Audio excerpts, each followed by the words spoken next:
Sir நீங்கள் எத்தனை படம் வேணால் நடிங்க, ஆனால் ஒரு முள்ளும் மலரும் மாதிரி மீண்டும் நடிக்க பாருங்க. ஒரு 6லிருந்து 60 வரை மாதிரி ஒரு படத்தில் நடிக்க பாருங்க. எங்கேயோ கேட்ட குரல்னு ஒரு படம் நடிச்சிங்களே, அதில் கடைசியில் இந்த அம்பிகாவை வந்து பார்ப்பீங்களே, என் கண்ணு முன்னாலே இருக்கு. அது மாதிரி படங்க பண்ணுங்க. இதெல்லாம் என்ன காலத்தால் நிற்காது சார்னு சொல்லிட்டு தான் நான் வந்தேன். யோசிச்சு பாருங்க. இப்போ கமலஹாசன் அபூர்வ, நீங்கள் அபூர்வ ராகங்கள் படங்கள் இப்போ போய் பாருங்க. ஒன்றுமே இல்லை, பாலச்சந்தர் எடுத்த ரஜினியும் கமலஹாசன் எடுத்த அவர்கள் படம் பாருங்க. இதெல்லாம் என்ன எத்தனை ஆயிரம் கோடி பட்ஜெட்டில் எடுத்த படங்க. ரொம்ப சாதாரண பட்ஜெட்டில் சிறப்பாக எடுத்த படங்கள்லாம் சிறப்பாக நடக்குது. இந்த விஜயன் நடித்த படங்கள்லேயே இந்த பூவே உனக்காக, காதலுக்கு மரியாதை, இந்த படங்களை பார்த்து அதுக்கு பிறகு தான் அவர் பெரிய ஸ்டார் ஆனார். ஆனால் அந்த படம் தான் நிற்கும். இதெல்லாம் எப்படி நிற்கும்? சம்மட்டி எடுத்து மண்டையே அடித்து போலகிற மாதிரி. இதில் கூட அந்த காட்சியை காட்டினார் வீரபாகியம். இது மாதிரி நான் ஏற்கனவே ஒரு படத்தை ரொம்ப வற்புறுத்தி காட்டினானுங்க, அதில் ஒரே அடி சம்மட்டியில் மண்டையை போல. இப்படிலாம் பண்ணக்கூடாதுயா, இப்படிலாம் பண்ணக்கூடாது. சினிமா என்பது நான் என்ன சொல்லி இதோட சொல்லி முடிச்சிடுறேன். எனக்கு இந்த சினிமா மேலே எனக்கு மிகப்பெரிய ஈடுபாடு உண்டு. கோபம் அதனால தான் இருக்கு எனக்கு. ஐயா, எழுத்து படித்தவனை மட்டும்தான் போய் பாதிக்கும். படிக்காத பாமரனும் சென்று சேர்ந்து பாதிப்பை உருவாக்கக்கூடிய ஆற்றல் மிக்க ஒரு ஊடகம் உலகத்தில் உண்டென்றால் அது சினிமா ஒன்றுதான். எழுத்தறிவே இல்லாத பாமரன் அவனை போய் பாதிக்கும். அதை முறையாக பயன்படுத்தி முதலமைச்சர் நாற்காலில் வந்து சேர்ந்த மனிதன் எம்ஜிஆர். யோசிங்க. ஒரு பாட்டு தமிழ்நாடு கூட கொண்டு போச்சு. அச்சம் என்பது மடமையடா, அஞ்சாமை திராவிடர் உடமையடா, 6லும் சாவு 100லும் சாவு. அந்த ஒரு பாட்டு கிராமம் வரைக்கும் திமுகவை கொண்டு போய் சேர்த்தது. இன்னைக்கு என்ன பாட்டா வருது?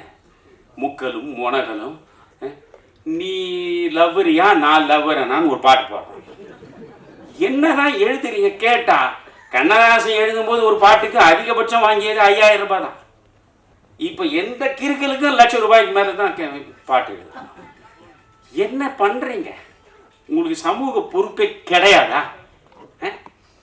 இந்த சமூகம் சார்ந்த ஒரு சிந்தனையே உங்களுக்கு இல்லை என்றால் நீங்கள் என்ன மனிதர்கள் என்று கேட்கிறேன். எப்படியாவது பணத்தை சம்பாதிப்பதுதான் உங்கள் வாழ்வின் மிகப்பெரிய நோக்கம் என்றால் இதை விட வேறு தொழில் செய்து நீங்கள் நன்றாக வாழலாம் என்பதுதான் அபிப்பிராயம். பணம் என்பது என்னையா? அதுக்கு ஒரு மரியாதையே கிடையாது. அது அயோக்கியரிடம் இருக்கும், யோகியரிடம் இருக்கும். பிறகு என்ன? யோகியரிடம் மட்டும்தான் பணம் இருக்கும் என்றால் பணம் தொழுகைக்குரியது.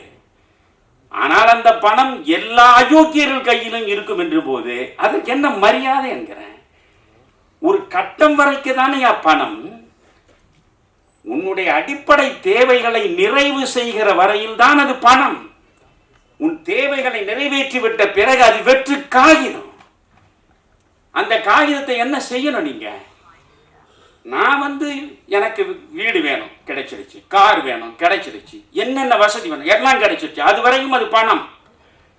அதற்கு மேல எனக்கு எந்த புதிதாக தேவை இல்லை என்றால் என்னிடம் இருப்பது வெற்று காகிதம். அந்த காகிதத்தை மீண்டும் பணமாக்க வேண்டும் என்றால் இல்லாதவனுக்கு கொடுக்கிற போதுதான் அந்த காகிதம் மறுபடியும் பணமாகும். எனவே எங்கே ஏழை, எங்கே அனாதை, எங்கே அகதி, எங்கே நோயுற்றவன், எங்கே கல்வியறிவற்று கிடப்பவன் தேடி தேடி கொடுக்க வேண்டும். நான் வீரபாகு இதை சொல்லி நான் முடிச்சிடுறேன். எனக்கு ரொம்ப பிடித்த விஷயம், அவர் வருவார் காலையில் என்னோட பேசிட்டு இருப்பார். நான் அந்த மருத்துவமனையில் 28 நாள் இருந்தபோது ஒரு நாள் அவர் சொன்னார், வியந்து போனேன், இந்த மனிதனுக்குள்ள எப்பேற்பட்ட மனிதனை. அவர் முக்கியமான நடிகர்களை பற்றி எல்லாம் அப்படியே பேசிகிட்டே வந்தார். சொன்னார், ஐயா இந்த நடிகர்கள் எல்லாம் 100 கோடி 150 கோடின்னு வாங்குறாங்களே, வாங்கட்டும், அதெல்லாம் ஒன்றும் பிரச்சனை இல்லை. ஒரு படத்துக்கு 100 கோடி வாங்குற போதே 10 கோடி ரூபாய் ஏழைகளுக்கு, அவர்கள் கல்விக்காக, அவர்கள் மருத்துவத்துக்காக, இப்படி ஏதாவது ஒரு சமூக பயன் பெறுவதற்கு ஒரு படத்தில் நீ 100 கோடி வாங்க. 100 கோடியில் 90 கோடியை வைத்துக்கொள். 10 கோடியை நீ சமூக மக்களின் நலனுக்காக கொடுத்தால் உன்னை உலகம் பாராட்டுமே. அதுதானே ஒரு உன்னதமான வாழ்வாக இருக்க முடியும் என்று சொன்ன வீரபாகு இது போன்ற படங்களில் வெற்றி பெற்றால் வெற்றி பெற்று பெரும் பணத்தை ஈட்டுவதாகவே வைத்துக் கொள்ளுங்க. அப்படி ஈட்டினால் அவர் சொன்னதை செய்வார். அவர் சித்த மருத்துவத்தில் சாதித்தது போலவே இந்த திரை உலகத்திலும் அவர் சாதித்து வெற்றியாளராக வந்து இந்த சமூகத்திற்கு இயன்ற வரையில் பயன்பட வேண்டும். நன்றி, வணக்கம்.